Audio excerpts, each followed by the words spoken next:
Hey there, friends. Welcome back to my channel. Shalita here. You guys, it's that time of the month again. No, not that time. Not that time.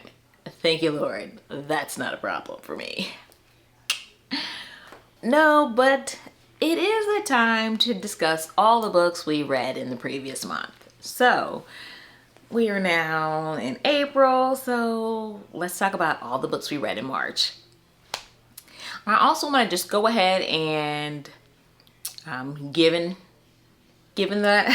time, we will go ahead and discuss what I plan to read in April as well. So just want to make a sandwich out of it. All right. How was your March? How many books did you read? Did you read anything good?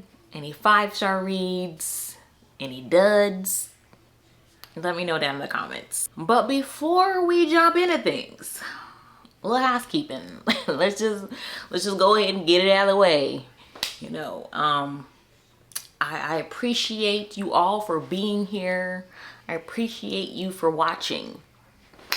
But if you are not subscribed, what are you doing with your life? Go ahead and rectify that. Go ahead and hit that notification bell so you get that. Wow. You get that alert. You get that notification. Did you hear that notification from my phone right next to the camera? Let's turn that off. So, hit that notification bell so you never miss an upload. Yeah. Like, comment, subscribe for more. Come back, please. I appreciate it. I love you. I want to talk to you. Let's do this. All right. Now that we got that out of the way, let's jump into it. The first book that I want to talk about that I read in March was, let me go ahead and I got my little handy dandy card right here. The first book is Blood Marked by Tracy Deonn. So this is book 2 in the Legendborn cycle. So with that being said, I can't give you everything. I can't give one everything, right? So this series follows our main female character, Bree. Bree is she's a high school student who's been accepted into a program at the University of North Carolina. It's kind of like an early acceptance type program. Okay, so in book 1, she discovers that, hey, magic is real. She gets involved with these students who are descendants of King Arthur and the Knights of the Round Table. And she's also trying to unpack this mystery around her mom's death. So in book 2, we kind of pick up where book 1 left off. We're continuing Bree's journey as she is becoming more and more involved with these kids, these other students, and learning more and more about their connection and her connection to to King Arthur and the Knights of the Round Table. But not only is she getting to explore that in book 2, but she's also discovering her own connection to magic, via her, her ancestry, her roots, her black girl magic roots. So that is refreshing to see. She's getting to explore those ties to, the enslaved people of that area. And she has these moments of discovery where she is seeing things that they have created, things that they have built, and ways that they have, reclaimed their power that was stripped from them and taken from them, by, the slave holders, the slave masters. There's just this really powerful and touching scene, and where it's just this sense of community. She's learning about, her ancestors. And then she's surrounded by these women in this community that they have built, this sacred community that they have built to protect themselves and to honor their ancestors. And it's just, I don't know, it just warmed my heart. Like, that scene really warmed my heart. I love that for Bree, because finally, she's getting some answers and feeling some connections. Bree brings together all these people from, different walks of life. Her ties and her connections to the people who are involved with, this secret society, that's connected to author in the Knights of the Round Table. So she has this set of people, and then she has her people, you know, her mama people, those people that she's connected through her, you know, her African ancestry. And she's managing to bridge gaps and bring people together and unify folks, you know, to rally behind her. And it's awesome. Don't get me wrong, you know, this is a young teenage girl, so, you know, she makes some mistakes and bumps along the way, but, you know, Bree is a force to be reckoned with. And I love her. You know, she's human. She does things to protect the ones that she loves. And a lot of times she's thinking with her heart, not her head. So, you know, she does some things in here that you're like, Bree, no. But there's also this one scene that it felt like a scene out of Mission Impossible. And I'm listening to it in my car. I'm listening to the audiobook. And I'm like my heart's in my freaking throat. It's just like my heart is beating so, you know, so fast. I'm like, I'm in the moment with her. And I'm just like, Bree, go. Like, it's so intense. So this one, you know, both books are amazing. I think I rated book 1 4, but I gave book 2 a 5. I mean, it was just hands down, it was phenomenal. I went to my first midnight release party for book 3. Book 3 came out, I think, March 4th. So I went to this midnight release party. It wasn't a whole lot of people, but I appreciated this. It was an indie bookstore. I appreciated them for making that effort and honoring, you know, this author, this Black author, this book in such a way. Yeah, it was amazing. So I enjoyed it. I was really nervous, but I enjoyed it. If you have not started this series yet, get on it. So if you are a fan of, you know, fantasy, young adult fantasy, get on it. This is an amazing series. Oh, the next book that I read, y'all, I'm gonna read my Goodreads review. This is one, I'm gonna be honest, I don't really remember the book. I didn't have the best time with it. I don't think the book was necessarily terrible. I just think that I wasn't maybe in the headspace to receive it. It's a fairly long book. I don't think I'm gonna go back and try to reread it, but I just didn't have the best time with it. The next book is The Legend of Maneka by Kritika H. Rao.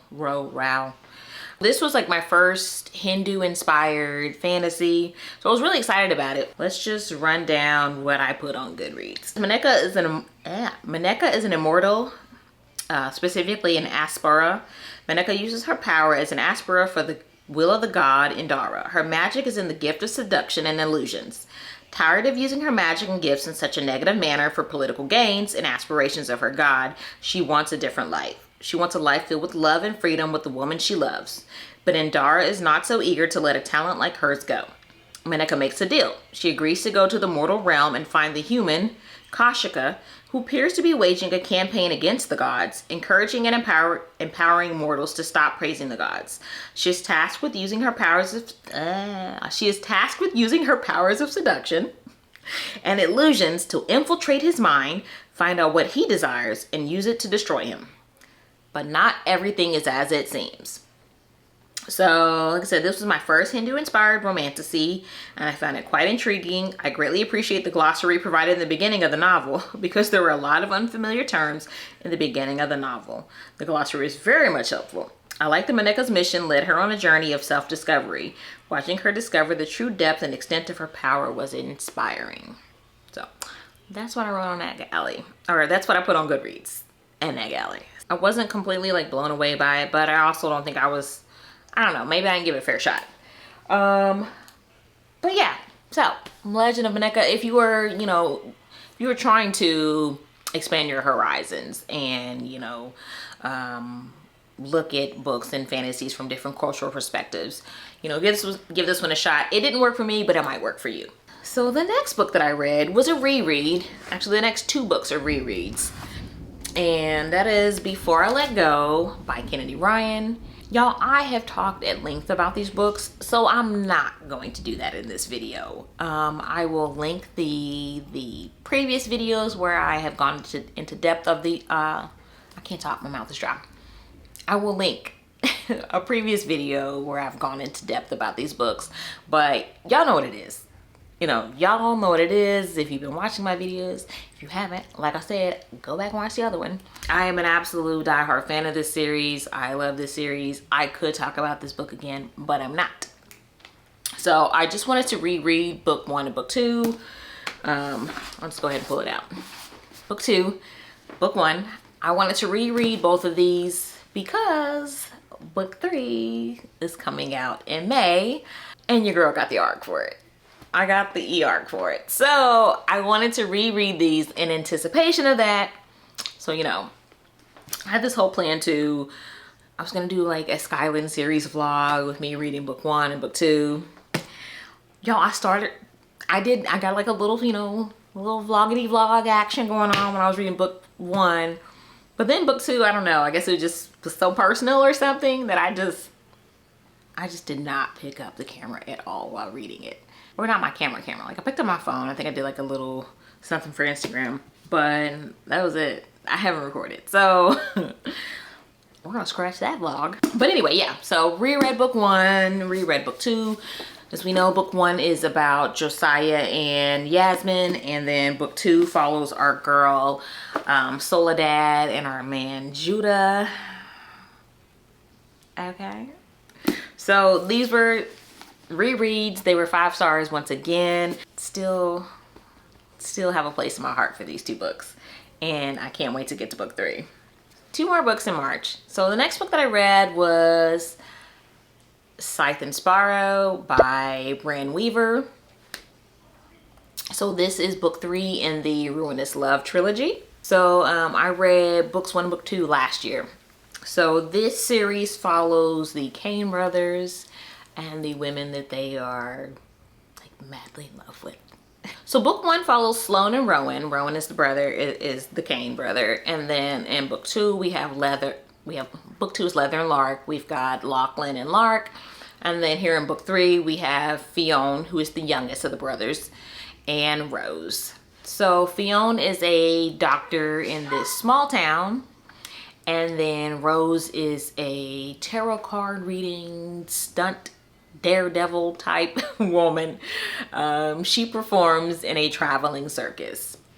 The circus comes to town, comes to Fionn's little town, and Rose is kind of a Captain Save-A-Ho. If you know, you know, right? So Rose, you know, she sees women in need of help, and her heart hurts for them. She feels a little compelled to help in some way, shape, or form. Rose gets herself into a little bit of trouble, just a little smidge, and she gets injured pretty badly. And her and Fionn's paths cross, and he sees her. He sees how badly she's hurt. He's a doctor. He's taking an oath, right? Do no harm. You know, somebody's hurt, somebody's injured. I gotta help out. So he puts his cape on to save the day, right? So unfortunately, Rose is so injured that, you know, she can't perform in the circus. So, you know, the ringmaster's like, girlfriend, I need you to stay put. We'll come back, we'll double back around and get you, or you catch up with us once you've recovered, you know, because she was pretty banged up. Like I said, Fionn feels this need to help her and protect her. So given that she has no ties to that community and he's a doctor, you know, he takes it upon himself to like offer for her to stay with him. You know, like, hey, I might help you, you know, you come rest up, get yourself together, you know, and when you're healthy and ready, you know, be on your way. That happens, you know. So she comes to stay with him. And, you know, eventually little feelings start developing, start blossoming. But, you know, neither one of them are equipped or ready for a relationship. You know, Fionn is coming off of a really bad long-term relationship. And then Rose she's on the road with the circus. She ain't got time for a relationship, you know? Eventually they strike up a little deal. They're like, okay, I like you, you like me, let's do something, but with boundaries, but with, you know, rules, okay? Like no catching like relationship type feelings. You know, we can do this, but you know, we can't lock it down, you know. But we know how those things go, you know. Eventually somebody gonna catch some real feelings, right? So, you know, they do this little relationship thing. Well, not relationship thing, but you know, they do their little friends with benefits type situation. Much like the first two books, this kind of goes over like a period of time. We get like time jumps and stuff like that. Another interesting thing is that these books tend to, I mean, they're interconnected and they kind of, their timelines kind of overlap. So the events, the way that book 3 starts out is kind of where book 1 kind of starts out or whatever. So the timelines kind of overlap a little bit. What else was I say? Okay, but both Fionn, you know, even Fionn's a doctor, but Fionn has a past. I mean, he is related to Rowan and Lachlan, so there's a past there, you know. He wasn't always a good old doctor. Past has a way of catching up to us, and his past and Rose's past are gonna catch up to them, and they're gonna have to deal with, you know, the consequences of that. I think I rated it 4 stars on Goodreads, but it was more like a 3.5 star for me. Out of this series, this was my least favorite. I felt like I didn't really connect as well to Fionn and Rose. I didn't connect to them as individual characters, nor did I really, I don't know, I guess maybe their chemistry just wasn't, I don't know. It just wasn't, I didn't like them. I didn't like them as much as I liked the other couples. I just didn't. Yeah, I just didn't find either of them credible. Especially Rose. So, I mean, if you've been reading the series, go ahead and, you know, read it if you want to like wrap it up. Because it does kind of, like at the end of it, it's all kind of cute. You get some kind of, it almost feels like you get it being tied up. And, you know, like, oh, we're getting to see how things wrap up. But also the way it ends, it could be opening the door for another series. I don't know. It's alright. 3.5 stars, you know, it was okay. And the last book that I read in March was Capone by Jacquel J. Y'all, this book was wild. Okay, this book was wild. This is a urban fiction, urban fantasy. If you've never read urban fiction or urban fantasy, baby, you're in for a treat. You know, because it's always drama filled. So many like cultural references, you know, pop culture references, black culture references. I mean, it's just, it is what it is. It was very entertaining. This book is a part of a series, and it's a rather extensive series, okay? So Capone Delgado, that's his name.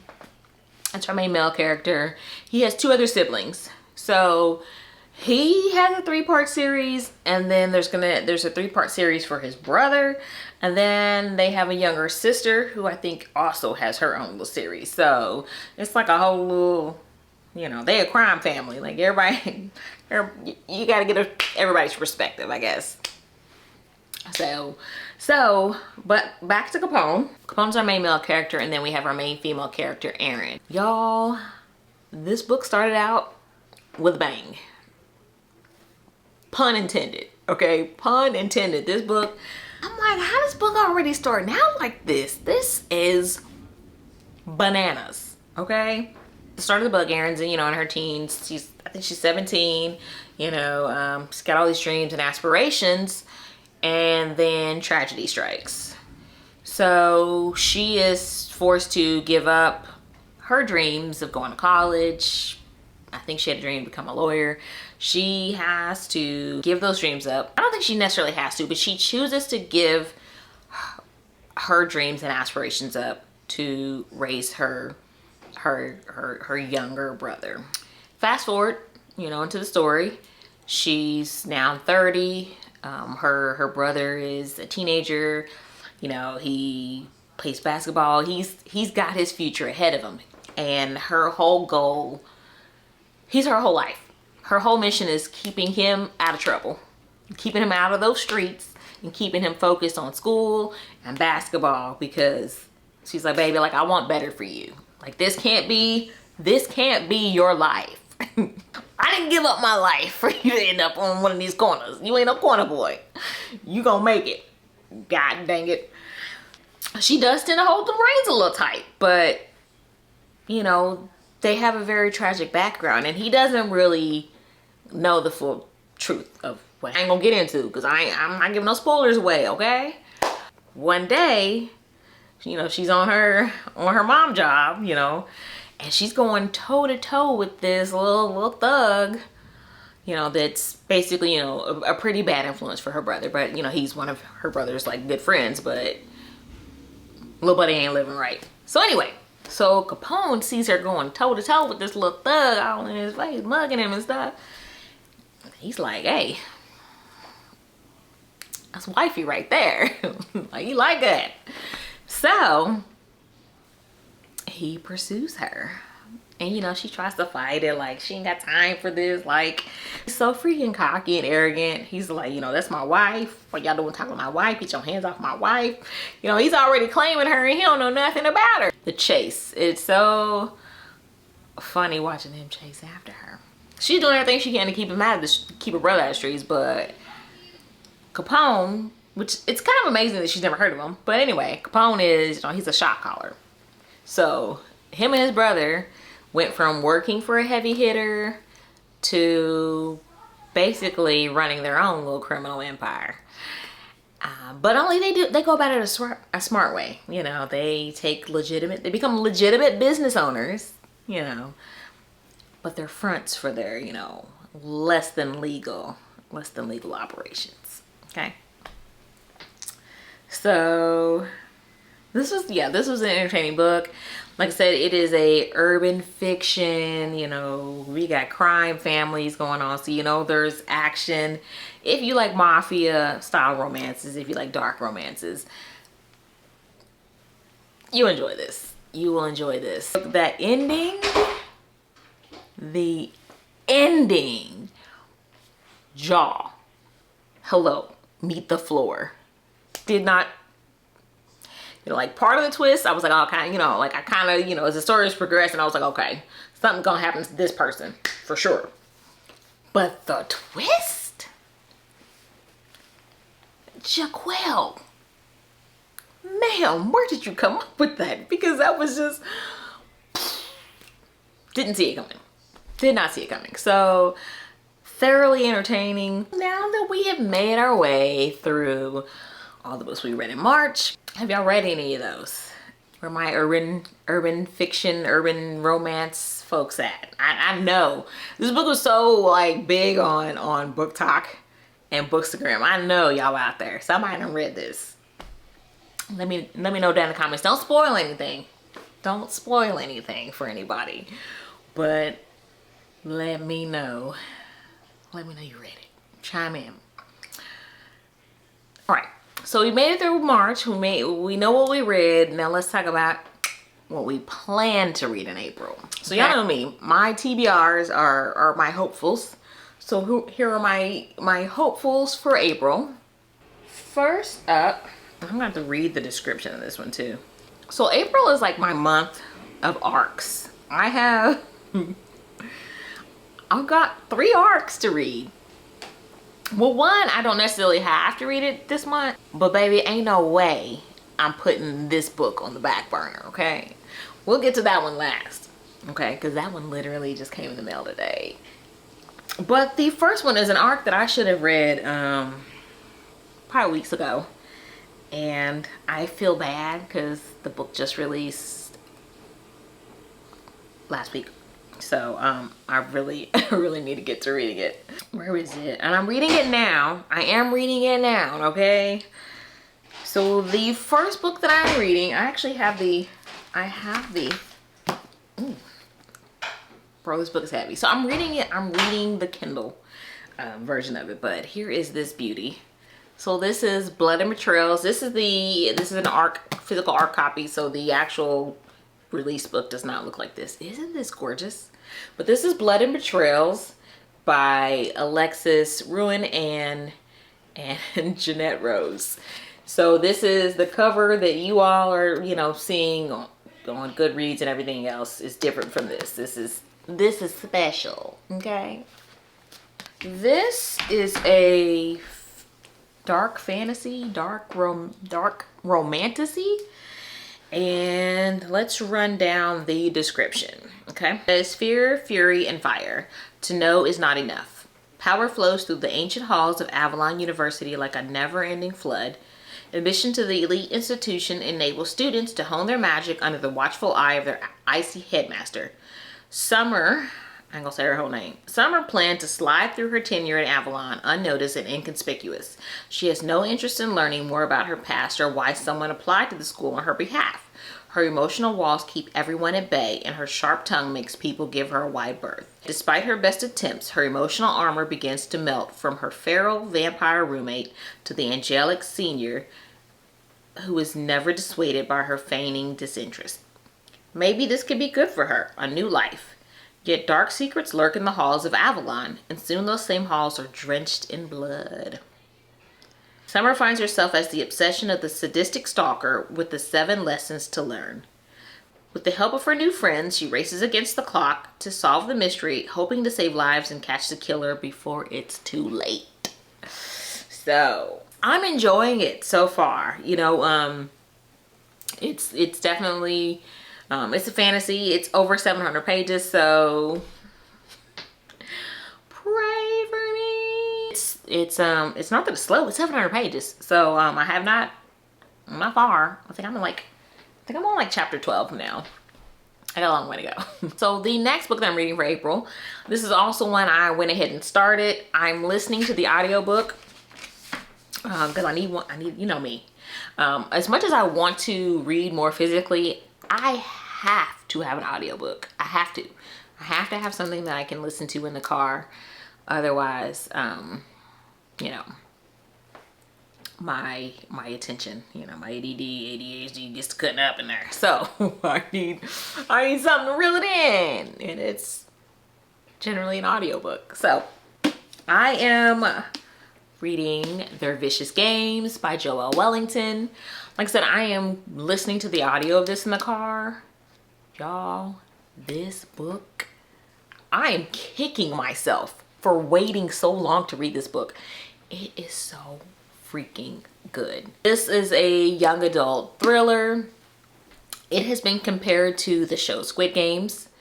So we have our main character, Adina. Adina is a black girl from the middle class. She is at a prestigious university, or it's not even a university, it's like a high school or whatever. She's at a very prestigious school for, you know, the rich and the elite. So she gets into a little, I don't know, kerfluffle with one of the, you know, one of the rich bitches, okay? And this bright future that Adina had, you know, going for her is now going down the drain. So her one shot at redemption is getting into this to this competition that the school hosts, and it's very selective, so you have to be like chosen for this competition. And if she can win this, then, you know, the world's her oyster. Hopefully her future will be back in sight. But what she doesn't realize is just how dangerous this game, this competition can be. Yo, it's good. It's good, okay? It is so good. I am loving it. All right, so the next 2 books are library books. This one in particular, I have probably already renewed like twice. So I really need to read it this month. Really, I don't know how many renewals I have left on it, so I probably need to get around to it. So the first library book is Harlem Rhapsody by Victoria Christopher Murray. So this is a historical fiction. It follows the story of Jessie Redmond Fawcett, who was a black woman. She was the first, I don't know if she was the first or one of the first black female literary editors of a literary magazine. And not just any literary magazine, like the magazine for the people, by the people, you know. So this was like the most preeminent top tier Negro magazine at the time, and it was the Crisis. Rebin Fawcett was tasked with, you know, discovering new talent and harnessing that and nurturing that talent. She was instrumental in you know, discovering talent such as Langston Hughes. So, like I said, this is set during the time of the Harlem Renaissance. So not only are we following her career, her journey there, there is this little affair between her and none other than W.E.B. Du Bois, you know, like the top dog, you know, the main editor there. So we all know W.E.B. Du Bois. We've all heard that name, right? We're exploring that, and we're just, I guess we're on a ride and, you know, on a journey to learn more about her and her road to success and the obstacles that she had to face and tackle and overcome as a black woman, as a black person during that time. You know, during the time when people didn't want people who looked like her to succeed. So I am very interested and very intrigued. I can't wait to, I hate to say I can't wait to read it, because I think I was supposed to read it like 2 months ago and didn't. So, can't wait to read it. The next, like I said, this is a library book. My hold for this just came up the other day, so I had to run to the library and get it. So this is Junie by Aaron Crosby Eckstein. And this is also this is like a historical, I don't know if it's historical fantasy or just historical fiction, but it sounds like it has some magical elements to it. So I'm gonna say historical fantasy or historical fiction with magical realism. I don't know. It's along those lines, right? So this story follows Junie. Junie is a 16-year-old black girl. She is she's a slave on a plantation. Fortunately, unfortunately, I don't know how you want to look at it. I mean, unfortunately, she was a slave, but fortunately, you know, she's on this plantation with her family, which, you know, we know history that wasn't always the case. You know, families were torn apart. So she was fortunate in the sense that, you know, she has been with her family this whole time. They've never been separated. We're following her journey on this plantation. So Junie is the attendant for the slave master's daughter, Violet. So life is what she knows it is, you know. Life is all well and good as it can be, until one day the prospect of marriage comes up for Violet. And Junie's life as she knows it is basically on the line, you know. I mean, if Violet gets married, Junie's gonna be going with her, right? So Junie becomes desperate, and in an act of desperation, she summons the spirit of her dead sister, and somehow she manages to, and this is in the synopsis, you know, this ain't me giving anything away. Somehow she manages to tether her sister's spirit, you know, to the land of the living, you know, to this realm, to this world, and she has to figure out how to undo that, you know, so her sister can rest in freaking peace, you know. So, a little blurb here, it says, propulsive and haunting, young Junie takes on the many burdens handed to her while reaching for the hope she wasn't meant to have.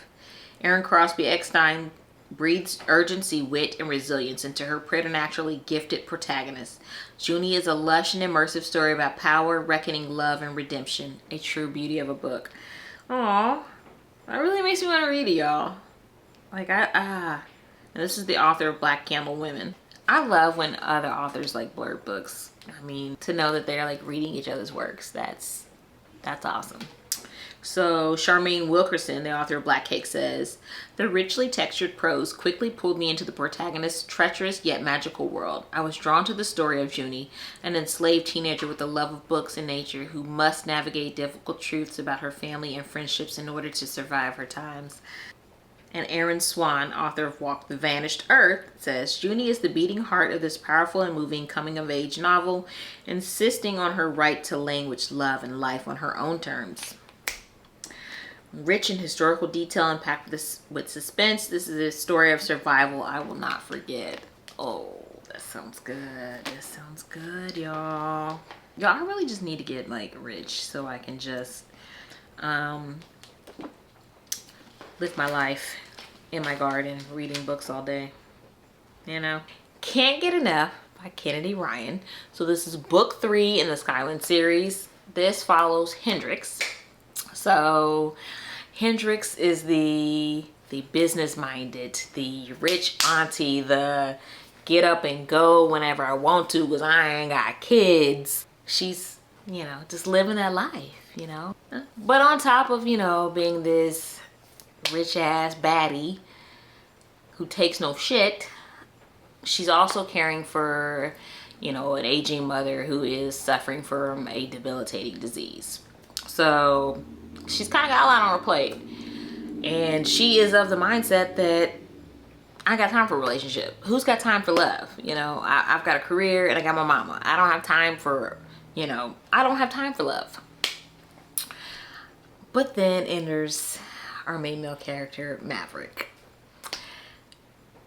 So the question is Maverick going to be able to scale those walls that she's put up and tear them down?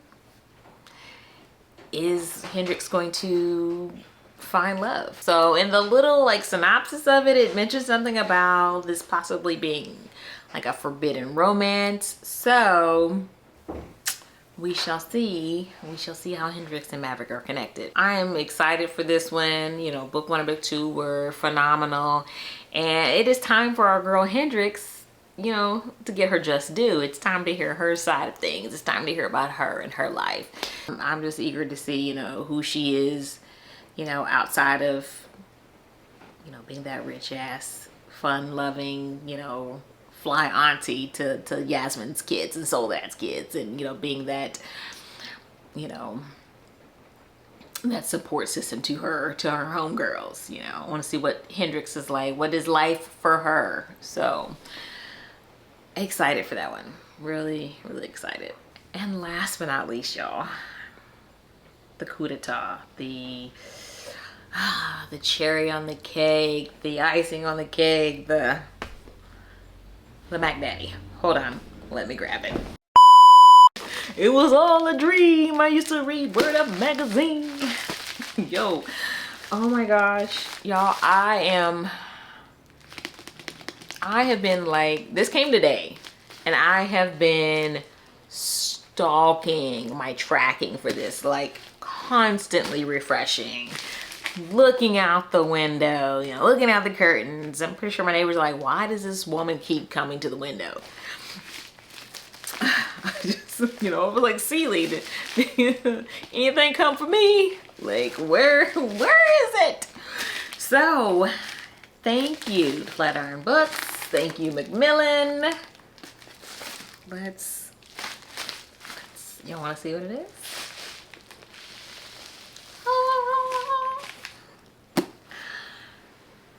King of Ashes by S.A. Cosby. Oh my god, y'all. Oh my gosh. Feeling blessed. Never stressed. Y'all, I have just been, the moment I heard this book was coming out, I was like, I can't wait. This man is hands down one of my favorite authors. There's Kennedy Ryan and there's him, and they're like right there. They are it for me. I mean, I have other favorite authors. Yeah, if y'all watching, I love y'all too. This is mom and daddy right here. This is top dog. So this is, if you're not familiar with S.A. Cosby, he writes the most thrilling thrillers, the most immersive, the most action-packed, the most gritty thrillers that, you know, make you think. They talk about, you know, they deal with race, religion, everything, you know, everything, and all, you know, and they mostly take place in the South, in Virginia. So I am not going to murder this trying to summarize it. I'm going to read the summary, the synopsis.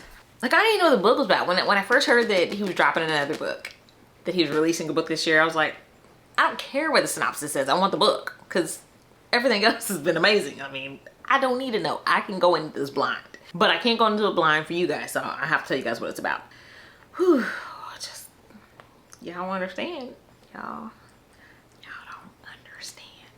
I mean, some of you do. I know there are some, as I know, you know, Danny reads, you know, I know she's a diehard S.A. Cosby fan, so. It says it is a Godfather-inspired Southern crime epic and dazzling family drama. When eldest son Roman Carruthers is summoned home after his father's car accident, he finds his younger brother Dante in debt to dangerous criminals and his sister Nevaeh exhausted from holding the family and the family business together. Nevaeh and their father, who run the Carruthers crematorium in the rundown central Virginia town of Jefferson Run, see death up close every day. But mortality draws even closer when it becomes clear that the crash that landed their father in a coma was no accident, and Dante's recklessness has placed them all in real danger. Roman, a financial whiz with a head for numbers and a talent for making his clients rich, has some money to help buy his brother out of trouble. But in his work with wannabe tough guys, he's forgotten that there are real gangsters out there. As his bargaining chips go up in smoke, Roman realizes that he has only one thing left to offer to save himself. Himself. That's word. And his own particular set of skills. A particular set of skills, you say? Roman begins his work for the criminals while Nevaeh tries to uncover the long-ago mystery of what happened to their mother. Damn. Who disappeared when they were teenagers. Well, first daddy's in a coma, and then we learn the mama disappeared years ago. But Roman is far less of a pushover than the gangsters realize. He's willing to do anything to save his family. Anything. Because everything burns. Yes. Yes. Oh my God. Yes. Y'all, I can't. Something's gonna have to get pushed around. Something's gonna have to get moved around because I'm not waiting till the end of the month to read this. I'm just not. So I don't care how many times I gotta renew these library books. This is coming up the ladder. Okay? I gotta finish Blood and Betrayals because that's an arc too. So maybe I just need to do an arc vlog. Maybe I need to do a vlog, and I ain't gonna get it no time soon because I mean y'all see this one. You'll see how thick this one is. This ain't that thick. And then I don't know how many pages Can't Get Enough is, but it's probably around like the 500 mark because I think that's where the other two books are kind of around. But it might take me like a week and a half to finish it. But look, I mean, I could start them at the same time. I don't know. I can't wait to read. I just know once I start reading this, I'm not gonna stop. I'm not switching back to anything else. I'm reading this baby all the way through. Don't interrupt me. Stiff arming the kids.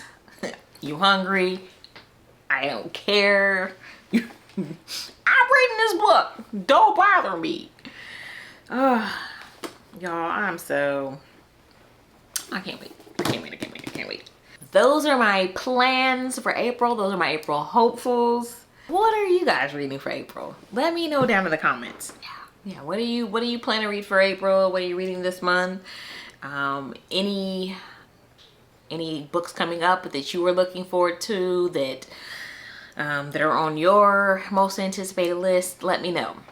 And let me know if I need to add them to my list. All right, so that's all that I have for you guys. Please remember to like, comment, and subscribe for more. And until the next one, friends, bye.